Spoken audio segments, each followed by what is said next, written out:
So, I found myself at a costume party last weekend, thrown by a buddy of mine who loves to go all out for Halloween. You know the type, fog machines, cobwebs, the whole 9 yards. I went as a pirate, complete with a plastic sword that kept poking me in the thigh all night. My friend Dave, however, decided to get creative. He didn't tell anyone what his costume was, just said it was electrifying.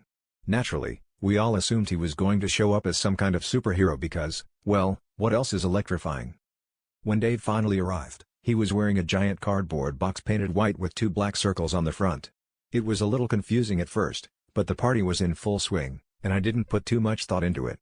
Everyone kept complimenting him on his bold interpretation of a superhero. He was getting high fives and posing for pictures, really soaking in the attention. People kept calling him Captain Volts or the Shockster, which he just went along with, nodding and smiling like he was in on the joke.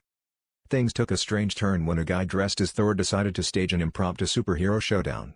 He dramatically approached Dave, brandishing his foam hammer and challenging him to a battle of the ages. Dave looked a bit bewildered but gamely played along, trying to mimic an electric buzz sound. The crowd was loving it, chanting fight, fight, fight, and egging them on. Thor raised his hammer and brought it down with a dramatic thud on Dave's cardboard box, which crumpled just a little. The room went silent for a second, then erupted in laughter as Thor declared, "Your powers are no match for mine." Finally, Dave couldn't keep the charade any longer.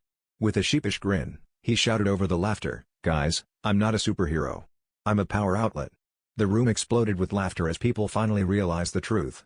Dave shrugged and said, "Guess I'm just plugged into the wrong assumptions."